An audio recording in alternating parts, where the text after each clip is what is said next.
चांद के पार चलो।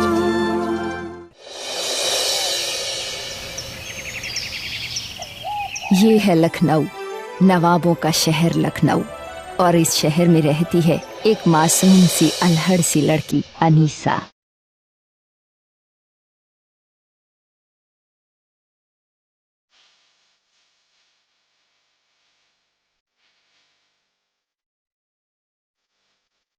शक्ल से जितनी खूबसूरत, सीरत से उतनी ही नेक।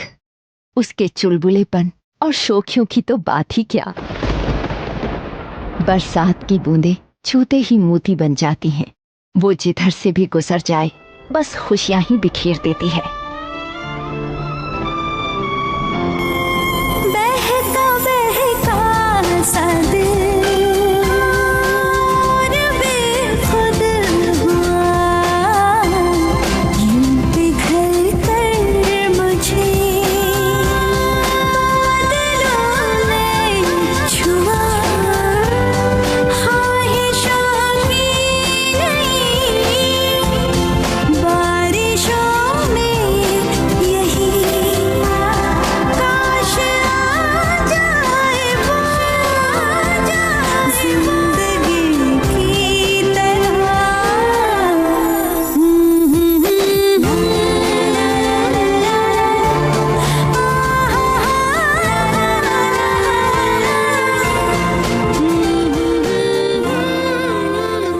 हर खूबसूरत जवान लड़की की तरह अनीसा को भी इंतजार है अपने सपनों के राजकुमार का। लेकिन उसके इन सपनों से बेखबर है उसकी अम्मी मेहरू। उसे तो बस ये फिक्र है कि अनीसा बड़ी हो गई है और वो उसके बचपने से बहुत परेशान है। अम्मी वो मैं तो बस अच्छी तरह से जानती हूँ मैं तेरा मैं तो बस। अम्मी वो बारिश होने लग गई थी तो मैं तो बस भीगने चली गई। अम्मी वो बच्चे मिल गए थे तो मैं तो बस उनके साथ खेलने लग गई। अम्मी वो बच्चों ने आपा आपा कहकर प्यार से रोका ना तो मैं तो बस मना नहीं कर पाई, है ना? आपको कैसे पता? अम्मी हूँ ना तेरी। दूसरी तरफ अनीसा के अब्बू जलाल अपनी बेटी को अभी भी बच्ची ही समझते हैं और उसकी हर छोटी बड़ी शरारत को नजरअंदाज कर देते हैं। आप ही के लाड प्यार ने बिगाड़ दिया इसे। लाड़ प्यार? अरे बेगम, लाड़ प्यार तो आपको भी हमने बहुत किया है, लेकिन आप तो नहीं बिगड़ी। कैसी बातें कर रहे हैं जलाल? क्या हमने कुछ गलत कह दिया?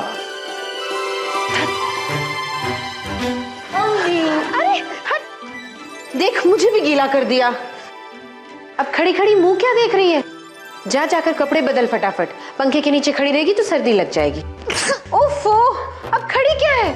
जल्दी जाकर कपड़े बदल फटाफट वरना पड़ेगी बिस्तर पे। अम्मी हाँ।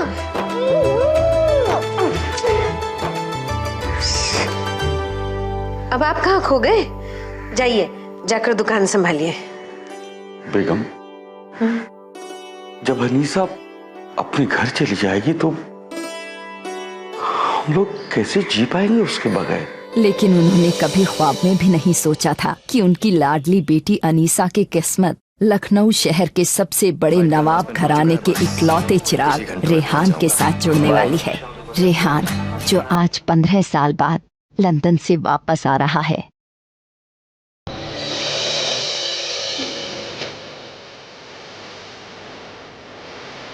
अल्लाह तेरी हिफाजत करे मेरे बच्चे।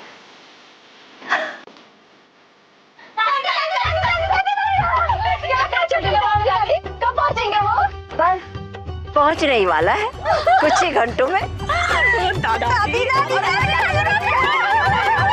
रेहान के वापस आने की खबर सुनकर उसकी दादी बहुत खुश हैं। चलो मुझे तैयार करो, सर से पांव तक सजाओ मुझे। ऐसा सजाओ कि जब रेहान आए तो उसके मुंह से निकले, वाह दादी तुम तो आज भी उतनी ही खूबसूरत और जवान नजर आती। लेकिन रेहान की अम्मी दुल्हन बहुत नाराज। इतनी बड़ी बात मुझसे छिपाई गई, यानी कि इस हवेली में मेरी मर्जी की कोई अहमियत नहीं है। दुल्हन 15 साल तो हम सब तुम्हारी मर्जी से ही चले हैं।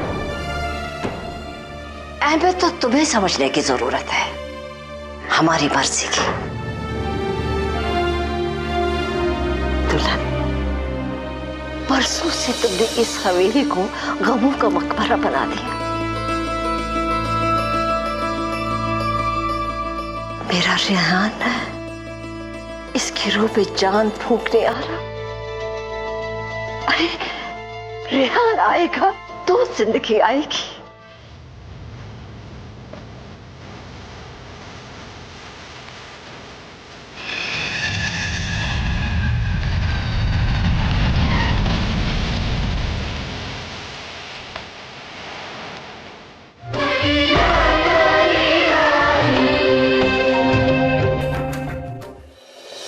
जहां एक तरफ अनीसा के छोटे से परिवार में खुशियां हैं, सुकून है,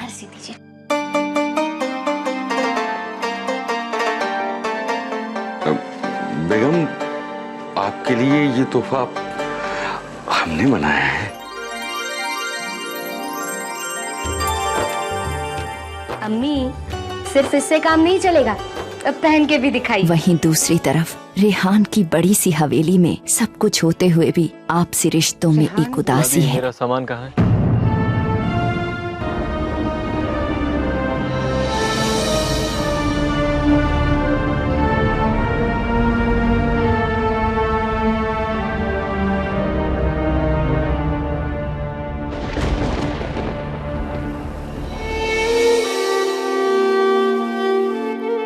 तुम्हारे बगैर ये घर बहुत सोना था बेटा। सिर्फ घर वाले नहीं। रेहान, मैं आपकी बात नहीं कर रहा दादी। मुझे पता है आपने मुझे उतना ही याद किया जितना कि मैंने आपको। बेटा अगर तुम अपनी अम्मी के बारे में कह रहे हो, तुम्हारी याद में वो कितना तड़पी इसका तुम अंदाजा भी नहीं लगा सकते। वो तड़प कभी थी ही नहीं दादी। अगर तड़प होती तो 15 सालों तक मुझे अपने से दूर नहीं रखती।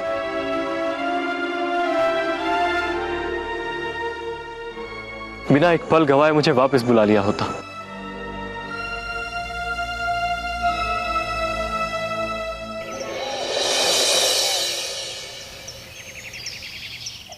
जिनकी जिंदगी के रंग इतने अलग अलग हों, उनकी राहों को एक दूसरे के मिलने के बारे में कोई सोच भी नहीं सकता। मगर किस्मत का फैसला कुछ और था। वो दोनों मिले।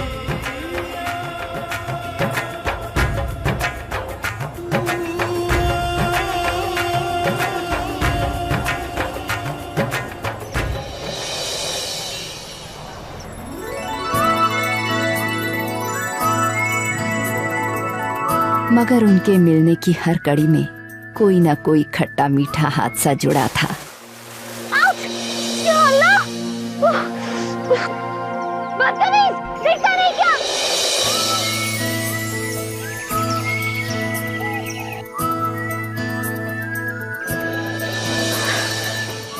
आप ये बताइए, यहाँ आसपास कोई पेट्रोल पंप है क्या? अरे ये तो वही गाड़ी है जिससे मुझ पर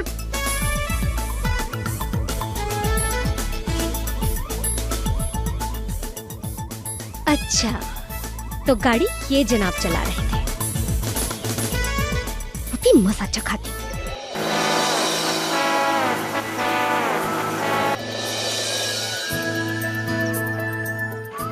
या अल्लाह! वैसे आप जानते हैं मैंने आपको पेट्रोल पंप का सही रास्ता क्यों नहीं बताया? क्योंकि मुझे लगता है कि आप जैसे बददिमाग लोग जिन्हें सड़क पर चलते लोगों की बिल्कुल भी परवाह नहीं होती, उनको जिंदगी में पेट्रोल पंप कभी नहीं मिलना चाहिए। क्या जरूरत थी किसी उस रईस सादे के पीछे पीछे जाकर ये देखने की कि उसकी गाड़ी फंसी है या नहीं? हा?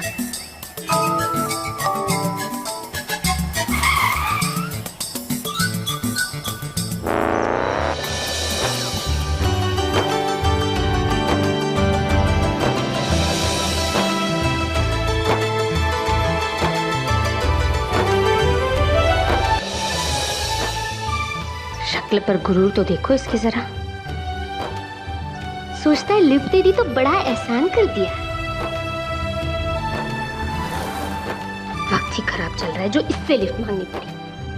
लेकिन लेकिन ये नौबत भी इसी की वजह से आई है। ये ऐसी अजीब अजीब शक्लें क्यों बनाती जा रही है? I hope she is fine. वैसे इतना भी बुरा नहीं है। इसे मिट्टी में फंसाने के बाद भी इसने मेरी मदद की। इससे तो साफ पता लगता है कि दिल का जरूर अच्छा है। उनकी शुरू की मुलाकातों का रंग बहुत ही कच्चा था। ऐसा लगता था ये सिलसिला कभी भी खत्म हो जाएगा, मगर ऐसा हुआ नहीं। सिलसिला तो अभी शुरू हुआ है। मेहरू और जलाल का बस एक ही सपना था, अनीसा की अच्छी तालीम। पर अनीसा के इरादे कुछ और थे। क्यों अपनी बच्ची को बिगाड़ रही हो? निकाह की उम्र हो चुकी है, जल्दी से निकाह कर दे और उसके घर रवाना कर। मुझे कोई शौक नहीं है अपनी अनीसा का निकाह पढ़वाने का। मेरी अनीसा को तो अभी पढ़ लिख कर खूब नाम कमाना है। पहले बीए करेगी, फिर एमए करेगी। 1 मिनट, ये बीए मतलब 3 साल और एमए 2 और साल।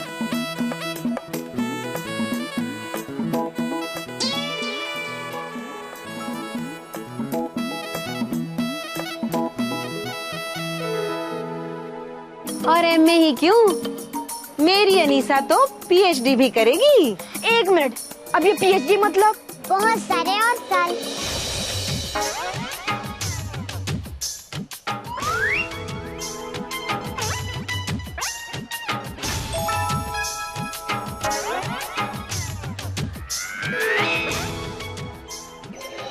मुझे कॉलेज नहीं जाना ना, कुछ सोचो ना। तू भाग जा निशा।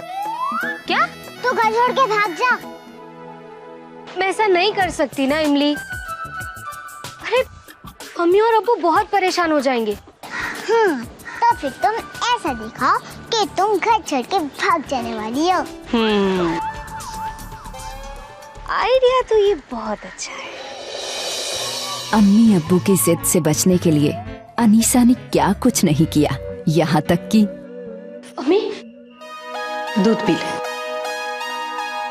अम्मी मैं इस बैग में कपड़े इसलिए नहीं भर रही थी कि मैं घर से भागना चाहती हूँ। क्या हुआ तुझे? तेरी तबीयत तो ठीक है? बिल्कुल ठीक है अम्मी, लेकिन देखिए आपको भी कोई गलतफहमी नहीं होनी चाहिए। मैं कल कॉलेज ही जाऊंगी, घर से भागूंगी नहीं। हाँ मेरी लाडो, कॉलेज जाने के नाम पर इतनी घबराहट हो रही है कि दिल में घर से भागने का ख्याल आने लगा। होता है, मेरे साथ भी ऐसा ही होता था। बचपन में जब भी स्कूल जाना होता था ना, मुझे भी बुखार चढ़ जाता था। लेकिन मुझे बुखार नहीं है अम्मी। लेकिन एक बात होता है, चाहे कुछ भी हो जाए अम्मी, मैं कल कॉलेज ही जाऊंगी, घर से भागूंगी नहीं। अच्छा बाबा, मान लिया कि तू कल कॉलेज ही जाएगी, तो फिर इस बैग में इन कपड़ों का क्या काम? मैं इन्हें निकाल कर अलमारी में रख देती हूँ और तू इसमें किताबें डाल ले, ठीक है? पागल बच्ची है बिल्कुल।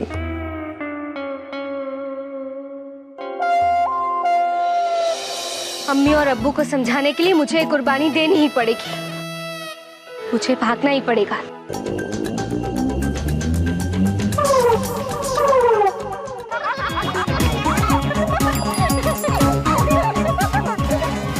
अब मजाक बहुत हो गया।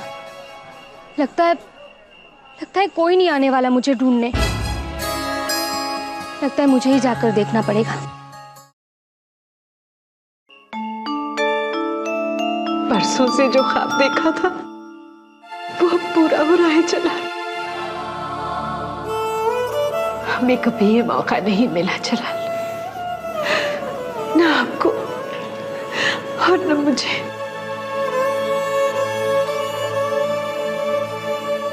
हमारी अनीसा कॉलेज जाएगी। खुदा ने चाहा तो कामयाब इंसान बनेगी। मैं कॉलेज जाऊंगी, ये मेरी अम्मी का सपना है। मैं उनकी ख्वाहिश जरूर पूरी करूंगी।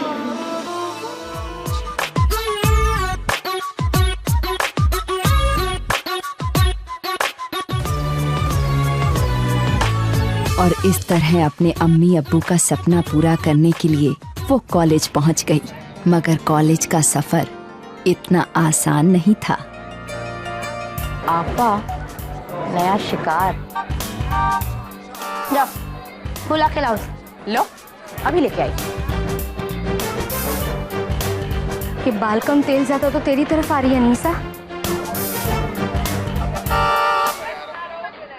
तू हौसला रख अनीसा, बिल्कुल घबरा मत, हौसला रख।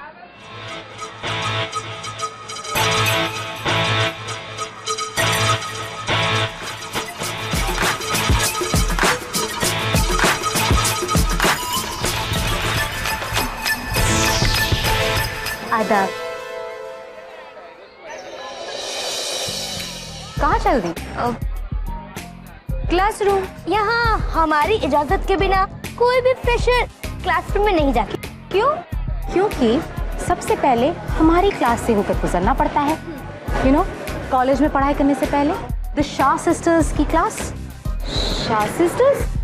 साशा, आयशा और माशा। किस्मत ने एक और करवट ली और रेहान ने भी उसी कॉलेज में एडमिशन ले लिया।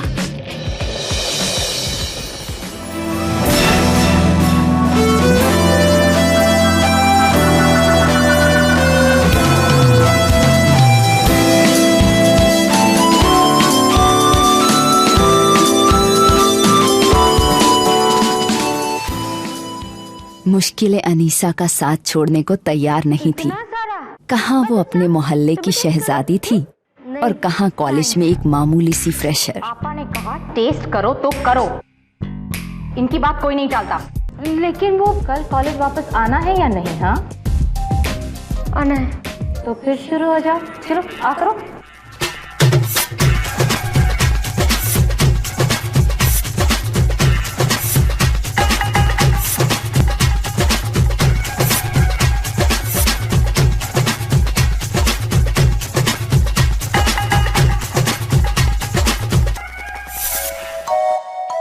वाह, मजा आ गया।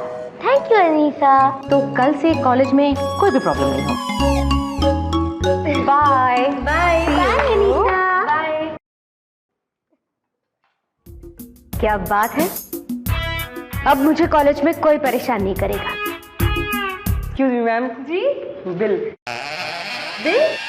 कौन सा बिल? खाने का बिल मैम, जो आपने खाया। पहले ही दिन वो बहुत बड़ी मुसीबत में फंस गई। मैं भाग नहीं रही थी। पैसे अरेंज हो गए? तो आपको कैफे के सारे बर्तन साफ करने पड़ेंगे।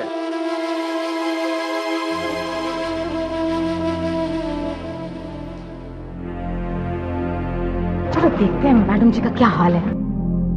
लेकिन इस मुसीबत में से एक रास्ता रेहान की तरफ भी जा सकता है, ये किसने सोचा था। पूरा कैफे साफ करवाना है ना? अभी कर देती हूँ।